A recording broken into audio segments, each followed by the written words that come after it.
ఏదైతే కాంగ్రెస్ పార్టీ రథ సారథిగా సర్కార్ చేసి చూపిస్తుంది.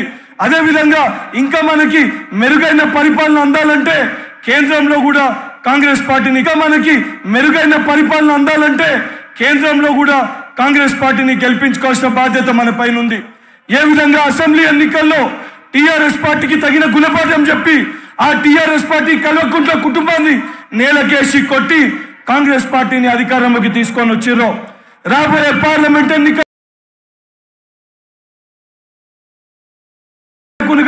అంచెలంచెలుగా ఎదుగుతూ ఈ రోజు ఏఐసిసి లెవెల్లో క్రియాశీలక పాత్ర పోషిస్తున్న ఏదైతే చెల్ల వంశీచంద్ర రెడ్డి గెలిపించి, ఎందుకంటే నాసొంటి ఎంతో మంది విద్యార్థి నాయకులకి ఆదర్శంగా నిలిచి నాసొంటి ఎంతో మంది విద్యార్థి నాయకులని ఈ రోజు నాయకుని తీర్చిదిద్దిన ఒక నాయకుడు చెల్ల వంశీచంద్ర రెడ్డి గారు.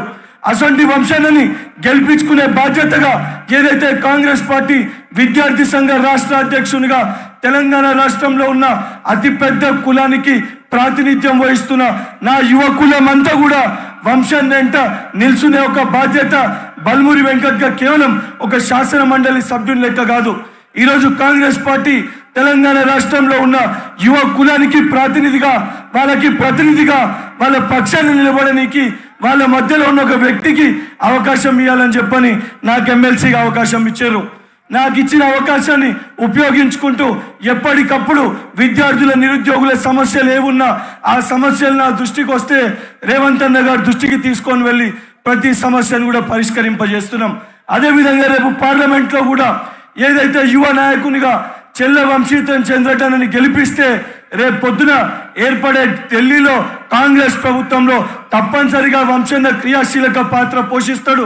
ఒక దిక్కు రేవంత్ అన్న ముఖ్యమంత్రిగా అత్యధిక నిధులు మహబూబ్ నగర్ జిల్లాకి ఇచ్చి ఈ యొక్క జిల్లాని తెలంగాణ రాష్ట్రంలోనే మొట్టమొదటి స్థానంలో అతి ఎక్కువ డెవలప్మెంట్ అయ్యే జిల్లాగా వారు తీసుకెళ్తారు. కేంద్రంలో వంశీచంద్ర రెడ్డి కూడా ఢిల్లీకి వెళ్ళి అత్యధిక నిధులు తీసుకొని వచ్చి మహబూబ్ నగర్ పార్లమెంట్ అభివృద్ధికి ఇంకా ఉపయోగపడుతుందని చెప్తూ మరొక్కసారి నాకు అవకాశం ఇచ్చిన సభ అధ్యక్షులు, జిల్లా అధ్యక్షులు జిఎంఆర్ అన్న గారికి కృతజ్ఞతలు తెలియజేస్తూ ఈ కార్యక్రమానికి విచ్చేసిన మహబూబ్ నగర్ జిల్లా ప్రజలందరికీ మరొకసారి కృతజ్ఞతలు, ధన్యవాదాలు.